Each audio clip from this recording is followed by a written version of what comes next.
Hello friends and students, मैं हूं Anjali Arora and you are watching Gyan Baanto. आज हम ज्योग्राफी का चैप्टर नंबर 3 यानी क्लास 6 का चैप्टर नंबर 3 लेकर आए हैं, जो कि कहता है मोशंस ऑफ द अर्थ। अर्थ का मोशन यानी मूवमेंट, यानी वो कैसे रोटेट और रोटेशन और कैसे इसका रेवोल्यूशन रहता है। ठीक है, रोटेशन और रेवोल्यूशन। रोटेशन के बारे में हम और रेवोल्यूशन के बारे में जो बेसिक है वो हम इससे पहले वाले चैप्टर्स में कर चुके हैं, पर अभी थोड़ा सा हम डिटेलिंग में जाएंगे। ठीक है, चैप्टर बहुत ही सिंपल है, मजा आने वाला है, थोड़ा सा ध्यान से समझने वाली चीज है बस। अब कई बार स्टूडेंट्स के मन में ये क्वेश्चन रेज होता है कि ये डे और नाइट कैसे होता है, सीजन कैसे चेंज होते हैं। सीजन तो चलो फिर भी थोड़ा सा सेकेंडरी है, हम 24 घंटे में ही दिन और रात कैसे फेस करते हैं, क्या कारणों की वजह से, किस तरीके से अर्थ के मोशन की वजह से, मूवमेंट की वजह से हम लोग इतना कुछ देखते हैं। तो इस चैप्टर में हम लोग यही देखने वाले हैं। So let's start. पहला जो टॉपिक ये कहता है वो कहता है मोशन ऑफ द अर्थ, यानी अर्थ की मूवमेंट, अर्थ का रोटेट करना और रिवॉल्व करना। Earth has two type of motions. Earth का जो है वो दो तरीके से मूवमेंट रहता है या मोशन कह सकते हैं। पहला है रोटेशन। सिंपल भाषा में रोटेशन, ये रोटेट कर रहा है अपने एक्सिस पे। एक्सिस अब नहीं समझ आया है तो हम इस चैप्टर में थोड़ा बता तो देंगे, बट अगर डिटेलिंग में आपको एक्सिस, ऑर्बिट, रोटेशन या और भी जो बाकी की चीजें हैं, हीट जोन हो गया, इससे पहले वाली वीडियोस को अगर आप फॉलो करेंगे तो आपको ये सारे जो बेसिक टर्म्स हैं उसके बारे में पता चलेगा। तो रोटेशन क्या कहता है? Movement of earth on its own axis. Axis मैंने पहले भी इससे पहले वाले चैप्टर में बताया है, ये है एक्सिस। बेसिकली कैसे आपका एक राउंड शेप में जो ये पास हो रहा है इधर से लेके नॉर्थ से लेके साउथ तक, उसे एक्सिस कहा जाता है। अब इसे कहते हैं रोटेशन, जो अपने ही एक्सिस पर मूव करे, रोटेट करे। और आपको पता है अर्थ किस मूवमेंट पे रोटेट करता है? Earth rotate from west to east, west to east. तो movement of earth on its own axis is called rotation, right. Next जो अर्थ का मोशन है वो होता है revolution. Movement of earth around the sun in a fixed path called orbit. सबसे पहले orbit को समझते हैं। अब ऑर्बिट क्या है? लेट्स से ये सन है, ठीक है, हमारा अर्थ भी प्लैनेट है। तो प्लैनेट क्या है? अर्थ के अराउंड, यानी अर्थ के सन के अराउंड अर्थ कह लो या बाकी के प्लैनेट किस तरीके से रिवॉल्व करते हैं। जब वो रिवॉल्व करते हैं वो आपस में क्यों नहीं टकराते? ये हमने चैप्टर नंबर 1 में भी देखा हुआ है कि क्यों अर्थ या बाकी के प्लैनेट्स आपस में क्यों नहीं टकराते। क्योंकि वो एक ऑर्बिट अपने पाथ पे रिवॉल्व करते हैं, इसलिए वो आपस में नहीं टकराते। तो रिवॉल्यूशन का मतलब क्या होता है? Movement of earth around the sun in a fixed path called orbit. Let's say ये सन है, ठीक है, एग्जांपल दे रही हूं कि ये मेरे हाथ में सन की बॉडी है। अब अर्थ जो है एक टाइम पे दो एक्टिविटीज कर रहा है। एक तो अपने एक्सिस पे रोटेट कर रहा है कंटिन्यूशन में, और रोटेशन के साथ साथ वो सन के नियर राउंड चारों तरफ रिवॉल्व भी कर रहा है। तो आई होप कि रोटेशन और रिवॉल्यूशन जो इजी से टॉपिक्स हैं, जो वर्ड्स हैं, जो टर्म्स हैं, आपको समझ आए।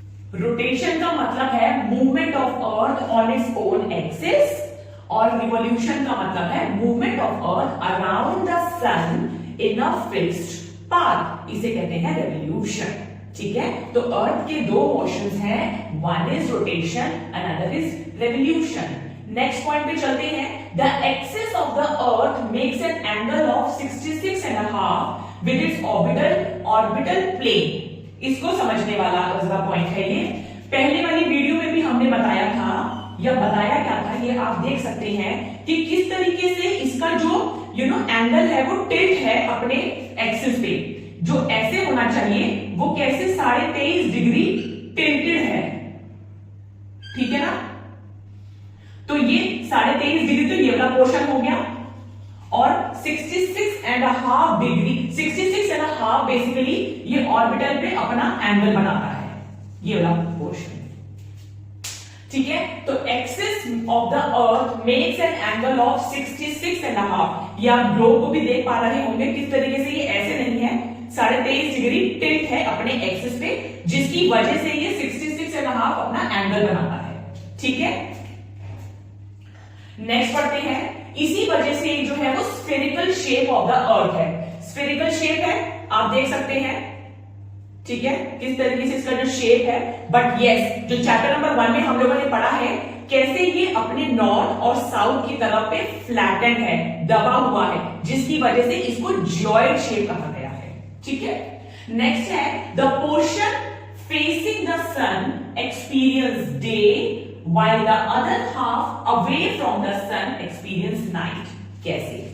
एग्जाम्पल, ये आप वीडियो के थ्रू देख पा रहे होंगे कैसे ये इंडिया का जो है नक्शा है, ठीक है, ग्लोब में। अब जैसे ही इंडिया का जो फेस है, लेट्स से ये सन है, सन की रेस आ रही है, सन कहां से आता है, ईस्ट की तरफ से उगता है, तो सन की रेस तो वही की वही है, तो सन की जो रेस अब इंडिया पे है, तो वहां पर ये लोग जो इंडिया वाले हैं वो डे को फेस कर रहे हैं। जैसे जैसे ये रोटेट करेगा वेस्ट से ईस्ट की तरफ, इसने रोटेट करना शुरू करा, सन तो वही का वही है, जैसे ही हमारा जो इंडिया है वो बैक पर आया, तो अब जो इसके पीछे वाली लोकेशन थी उन्होंने अब सन का यानी डे फेस करा, और other half of the portion ने अब नाइट फेस करना शुरू कर दिया। तो पोर्शन ऑफ द फेसिंग सन, इस तरीके से जो पोर्शन फेस कर रहा है सन को, experience the day part, day time, while the other half away from the sun experience night। I hope अब आपको समझ आया होगा कि कैसे हम 24 घंटे के अंदर एक ही दिन में डे भी फेस करते हैं और नाइट भी फेस करते हैं, क्योंकि उसकी मूवमेंट की वजह से, रोटेशन की वजह से, ठीक है। आगे बढ़ते हैं, this circle does not coincide with this axis। ये पॉइंट क्या कहना चाहता है, अब हम थोड़ा सा इस फिगर की तरफ जाते हैं, ठीक है। लेट्स से ये अर्थ है हमारी, ठीक है, इस अर्थ का हाफ ऑफ द, और यहां से जो है वो सनरेज आ रही है, ठीक है। तो कैसे ये वाला जो हाफ ऑफ द पोर्शन है ये डे टाइम दिखाएगा, और ये वाला जो हाफ ऑफ द पोर्शन है वो नाइट टाइम दिखाएगा। अब क्योंकि ये टिल्टेड है, क्योंकि ये टिल्टेड है, तो यहां पे थोड़ा ध्यान से देखने की कोशिश करिएगा मैं क्या दिखाने की कोशिश कर रही हूं। ये जो डॉटेड लाइन 23.5 डिग्री पर टिल्टेड बना रहा है,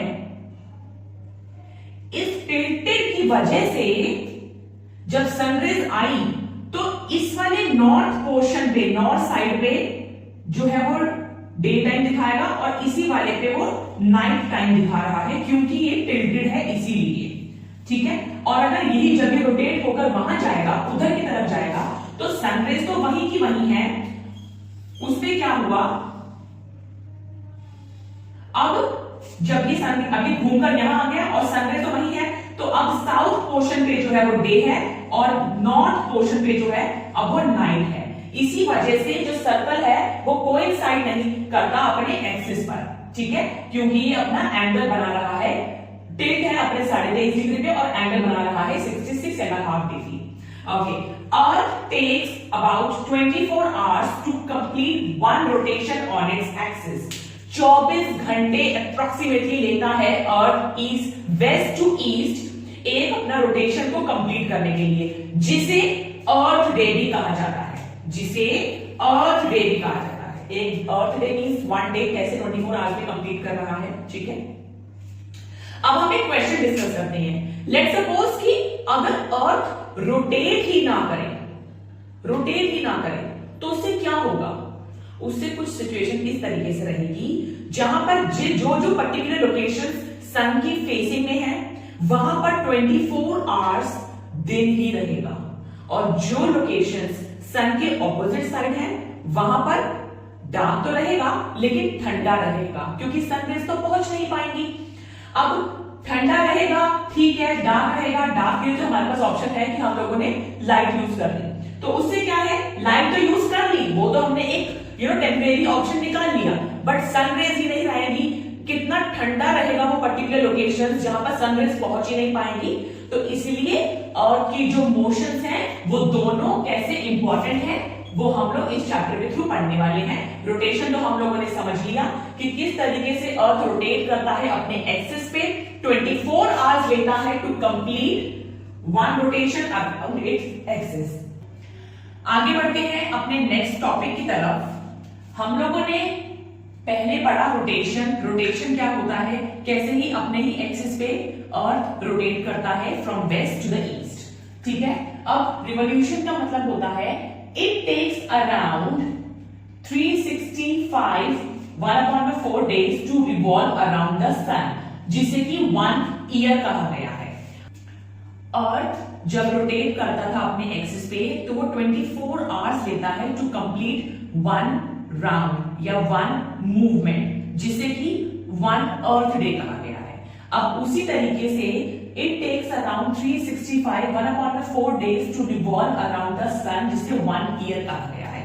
लेट्स से ये सन है, तो कैसे जो अर्थ है वो रिवॉल्व करता है सन के चारों तरफ, तो ये अप्रोक्सीमेटली 365 डेज लिया गया है। हमने 1/4 days को यानी 6 घंटे को इग्नोर किया गया है ताकि अप्रोक्सीमेशन में फिगर ना आए, जो कि 1 ईयर बनता है। अब उसी तरीके से अगर हम 6 आवर्स एक साल में जो बचा 6 आवर्स 6 आवर्स 6 आवर्स, जब हम ये टोटल 6 आवर्स कंसीडर करेंगे, कैलकुलेट करेंगे, तो ये 1 डे बनता है। उसी तरीके से 6 आवर्स हम लोगों ने सेव करे every year. In every 4 years there is a year with 366 days. तो हर 4 साल के बाद क्या आता है, लीप ईयर, जिसके अंदर हमें हर 4 साल के बाद 1 साल ऐसा आता है जिसमें हमें एक दिन मेहनत थोड़ी ज्यादा करनी पड़ती है। क्यों? क्योंकि यहां से हर साल हम लोगों ने जो 6 घंटा सेव किया, 6 2 4 24 1 डे हमने बनाया, इसीलिए हर 4 साल के बाद किस तरीके से एक लीप ईयर आता है।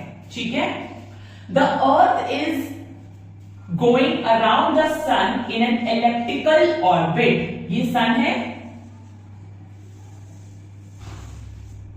कैसे एक इलेप्टिकल वे पे ये मूव करता है अराउंड, चारों तरफ सन के आसपास घूमता है। इलेप्टिकल का मतलब होता है एग लाइक शेप, अंडे की शेप की तरह अर्थ जो है सन के अराउंड रिवॉल्व करता है। अभी एक इमेज है जो आप देख पा रहे होंगे,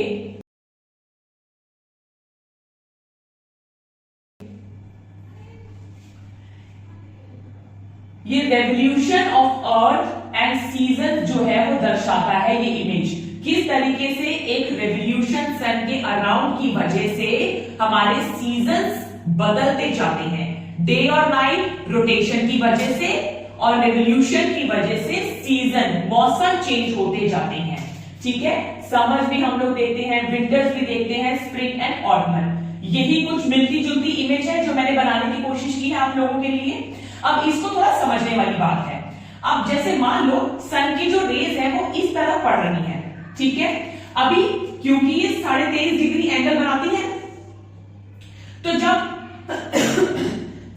जो सन की रेज आई इस तरफ की इधर की तरफ आई, तो कैसे आप देखिए नदर पार्ट पे सन रेज आ रही है, यहां पे डे पोर्शन है, यहां पर ही किस तरीके से डार्क पोर्शन है। क्यों? अभी आप इसको इमेज की तरफ ही समझने की कोशिश करें। ये देखिए, लेट्स से ये सनरेज है, ठीक है, अब ये सनरेज डायरेक्ट आ रही है, तो किस तरीके से ये सनरेज जो है वो tropic of cancer, tropic of cancer कहां होता है, इक्वेटर से ऊपर, तो यानी इधर की तरफ नदर पार्ट पे डे लाइट आ रही है, सन की रेज आ रही है, तो समर्स होगा जहां पर जब नदर हेमिस्फीयर में सन की रेज आएंगी, तो उस समय जब सन की रेज नदर पार्ट पे होगी और सदर्न वाले पे डार्क रहेगा, तो किस तरीके से समर्स होगा नदर हेमिस्फीयर में, ठीक है, और यही विंटर्स होगा सदर्न हेमिस्फीयर में। जब सन रिवॉल्व करके इधर की तरफ आ गया, तो अब ठंड होगी नदर वाले पार्ट पे और गर्मियां होंगी यानी समर्स हो गए सदर्न वाले पार्ट पे। आप देख रहे होंगे जैसे सनरेज पड़ रही है, कैसे सदर्न पार्ट पे जो सनरेज तो है यानी ट्रॉपिक ऑफ कैप्रिकॉर्न, और इस वाले पार्ट पे किस तरीके से डार्क है। ये तो हुआ समर एंड विंटर्स यानी नदर्न पार्ट को समझाने के लिए। लेकिन उसी तरीके से जब जो अर्थ है वो मूव करते करते यहां से यहां की तरफ आया तो उसमें कोई एंगल नहीं बनाया। सन के लिए जो उसकी रोशनी है, जो सन रेज है, वो बराबर की तरफ पूरे अर्थ पे पड़ रही है। फिर जैसे जैसे यहां आया, आप लोगों ने सिचुएशन देखी, फिर जब रिवॉल्व करके यहां आया तो सन के लिए अर्थ पूरा का पूरा नजर आ रहा है, तो उसने कोई डिवाइडेड रूल पॉलिसी नहीं चलाई। ठीक है, तो जब इक्वल सिस्टम चलेगा तो उसे इक्विनॉक्स कहा गया है, जो कि यहां वाली सिचुएशन और यहां वाली सिचुएशन को दर्शाता है। इसमें क्या होता है, इक्वल डे एंड नाइट रहता है। अब आगे हम यही चीज समर सॉलिस्टिक्स, विंटर सॉलिस्टिक्स एंड इक्विनॉक्स को पढ़ने वाले हैं। ठीक है, आगे बढ़ते हैं। अब जो हम आगे देखने वाले हैं वो है एलिप्टिकल ऑर्बिट। एलिप्टिकल ऑर्बिट कैसे इंक्लाइन रहता है, वो हमने इससे पहले वाले टॉपिक में भी एक फिगर के थ्रू देखा था। एलिप्टिकल ऑर्बिट मतलब जैसे मान लो ये सन है, तो कैसे अर्थ एक एलिप्टिकल पाथ पे इसके चारों तरफ रिवॉल्व करता है, यानी एग लाइक शेप की तरह रिवॉल्व करता है, टिल्टेड रहता है, इसलिए इंक्लाइन बोला गया है। और इसी रेवोल्यूशन की वजह से हम लोग जो है ये 4 सीजन फेस करते हैं। अब इसमें से हम समर सॉलिस्टिक्स और विंटर सॉलिस्टिक्स पढ़ने जा रहे हैं। समर सॉलिस्टिक्स क्या है कि हम लोगों ने वैसे तो डायग्राम के थ्रू भी इससे पहले वाले टॉपिक में हमने डायग्राम देखा है, बस अब उसको एक एक्सप्लेनेशन मोड पे पढ़ने जा रहे हैं। समर सॉलिस्टिक्स में क्या है, समर्स रहते हैं नदर्न हेमिस्फीयर में। ये डायग्राम देख रहे हैं आप, नदर्न में हम लोग समर्स जो है देखते हैं। ठीक है, और इसी का ऑपोजिट यानी इसका रिवर्स पोजीशन, रिवर्स सिस्टम हम लोग सदर्न में देखेंगे। नॉर्थ पोल जो है वो इंक्लाइन रहता है टुवर्ड्स द सन। ये आप फिगर देख रहे हैं कैसे नॉर्थ पोल जो है वो सन के टुवर्ड्स इंक्लाइन है। ठीक है, इसलिए ट्रॉपिक ऑफ कैंसर जो है वो रिसीव करता है डायरेक्ट सन रेज। ये 0 डिग्री इक्वेटर है, इससे ऊपर क्या होता है, ट्रॉपिक ऑफ कैंसर।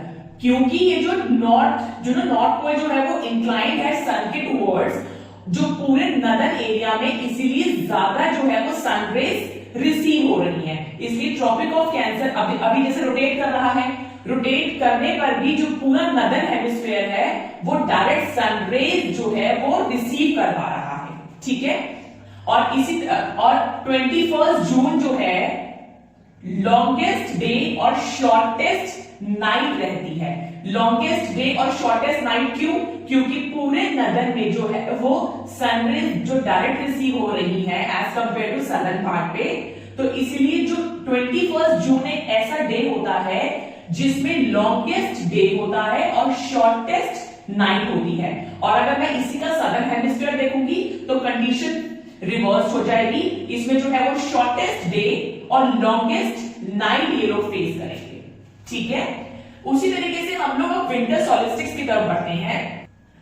विंटर सॉलिस्टिक्स में क्या है, अब समर्स रहता है सदर्न हेमिस्फीयर में।